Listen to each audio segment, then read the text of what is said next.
आपके लिए प्यार सिर्फ इमोशन नहीं है, ये आपकी आइडेंटिटी है। जब आप किसी से जुड़ते हैं, तो वो सिर्फ कनेक्शन नहीं होता, वो एक जिम्मेदारी बन जाता है। और फिर उसी जिम्मेदारी के बोझ में कई बार आप खुद को भी पीछे छोड़ देते हैं।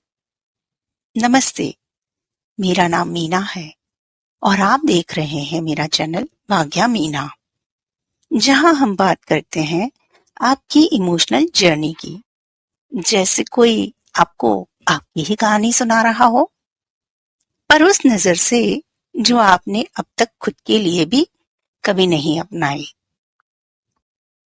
तो आपको समझना थोड़ा दिल का काम है।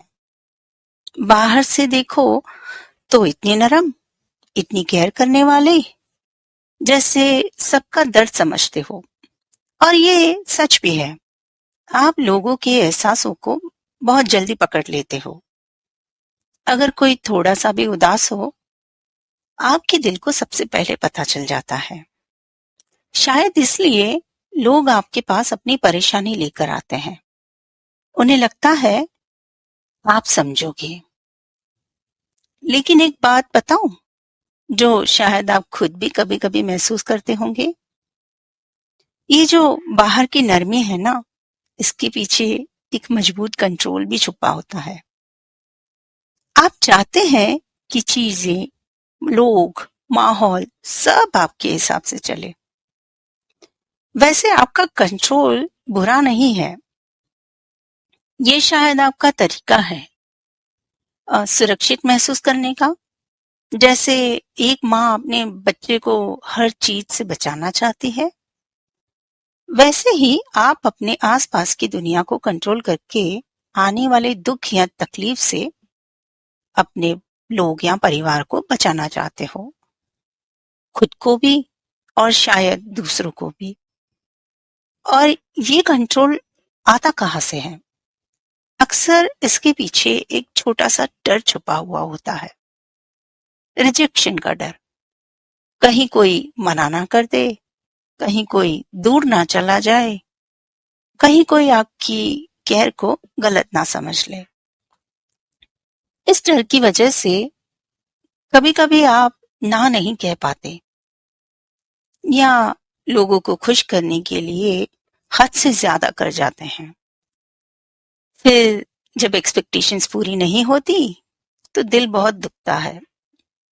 ऐसा लगता है जैसे आपने इतना किया और किसी ने समझा ही नहीं। ये जो गहरा लगाव है ना आपका, खासकर अपने घर से, परिवार से, या उन लोगों से जिन्हें आप अपना मानते हैं, ये बहुत खूबसूरत है। लेकिन कभी ये अटैचमेंट इतना गहरा हो जाता है कि छोड़ना मुश्किल लगता है। और तब पुरानी बातें, पुराने दर्द, किसी की कही हुई छोटी सी बात भी दिल में घर कर जाती है और चुभने लगती है। ये थोड़ा माँ से जुड़े हुए एहसास जैसा है, वो गहरा कनेक्शन जो सिक्योरिटी भी देता है और कभी-कभी बंधन भी जैसा लगता है। अगर बचपन में या पहले के रिश्तों में थोड़ी भी कमी महसूस हुई हो, न प्यार, न सुरक्षा, तो वो एहसास आज भी आपके रिश्तों में झलकता है। आप वही सेफ्टी, वही अनकंडीशनल लव ढूंढते रहते हैं। और एक कमाल की बात है आप में, बोलते भले ही आप बहुत धीरे से हो, आवाज में ज्यादा जोर नहीं होता आपकी, लेकिन अंदर से आप बहुत स्ट्रांग विल्ड होते हो। जो मन में ठान लिया वो करके रहते हो, शांति से, बिना शोर मचाए आप अपनी राह पर चलते रहते हैं। लोग शायद आपकी इस ताकत को समझ ना पाए। उन्हें लगता है कि आप पीछे हट जाओगे या मान जाओगे, अपनी जिद छोड़ दोगे। लेकिन आपका इरादा बहुत पक्का होता है। ये आपकी बहुत बड़ी स्ट्रेंथ है।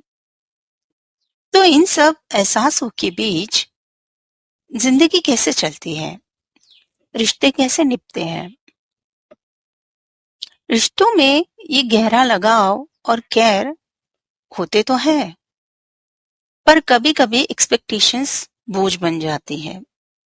आपको ये समझना होगा कि हर कोई आपकी तरह फीलिंग्स को नहीं समझ सकता या एक्सप्रेस नहीं कर सकता। थोड़ा स्पेस देना और अपनी ज़रूरत को भी शांति से बताना बहुत ज़रूरी है। और हाँ, वो जो ना कहने में आपको झिझक होती है ना, उसे थोड़ा कम कर दीजिए। अपनी एनर्जी बचाने के लिए ये ज़रूरी है। ये बाउंड्री सेट करना कहलाता है। अपनी सीमा तय करना प्यार से सही है आपके लिए। ये सेल्फिश होना नहीं है। अपना ख्याल रखना बुरी बात नहीं। काम की जगह पर आपकी केयरिंग नेचर आपको टीम में पॉपुलर बना सकती है।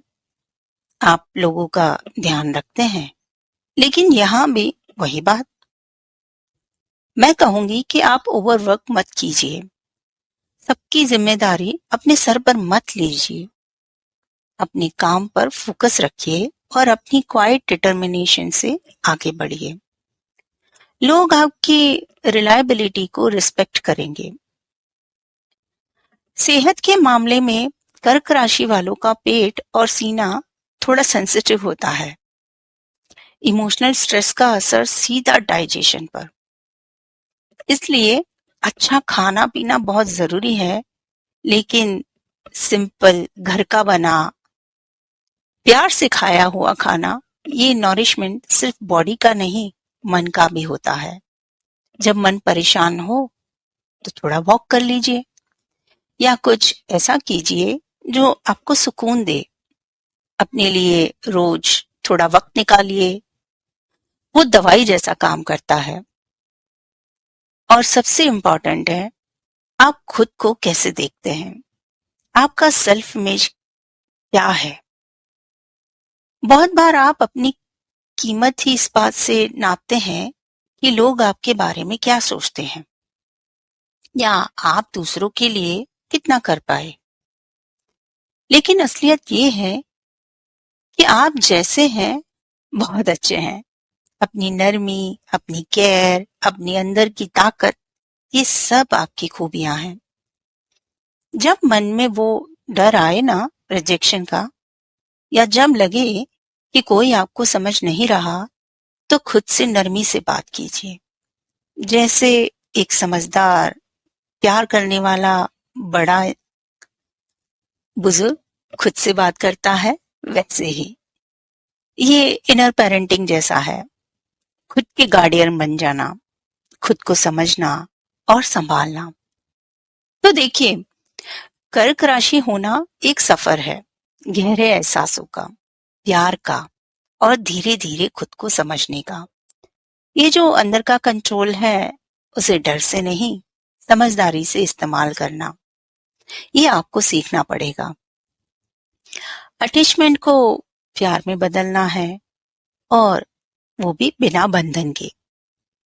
और अपनी नरमी के साथ अपनी ताकत को भी पहचानना है। ये सब एक दिन में नहीं होता है। रोज थोड़ा थोड़ा अपना ख्याल रखकर, अपनी जरूरतों को समझकर और खुद से प्यार से पेश आकर आप और भी ज्यादा बैलेंस्ड और शांत महसूस करेंगे। आप अंदर से बहुत मजबूत है, बस कभी कभी खुद को याद दिलाना पड़ता है। कैंसर वालों, अगर आपने कभी ये महसूस किया है कि आप सबका ख्याल रख रहे हैं, लेकिन कोई आपका हाल नहीं पूछता, तो शायद आप भी वह महसूस कर रहे हैं जो कैंसर सनशाइन अंदर से जी रहा है। कमेंट्स में लिखिए, क्या आपको भी बाउंड्रीज बनाना मुश्किल लगता है? क्या आप भी खुद को समझने लगे हैं कि मुझे अब उम्मीद नहीं रखनी चाहिए? अगर मेरी बातें आपके दिल को कहीं छू गई हो, तो इसे किसी एक ऐसे इंसान के साथ जरूर शेयर कीजिए जिसे लोग स्ट्रांग समझते हैं, पर वो क्वाइटली थक चुका है। Let's heal one sunshine at a time. मिलते हैं नेक्स्ट ज़ोडिएक के साथ, एक नई समझ, एक नया रिश्ता खुद से। तब तक के लिए बाय बाय।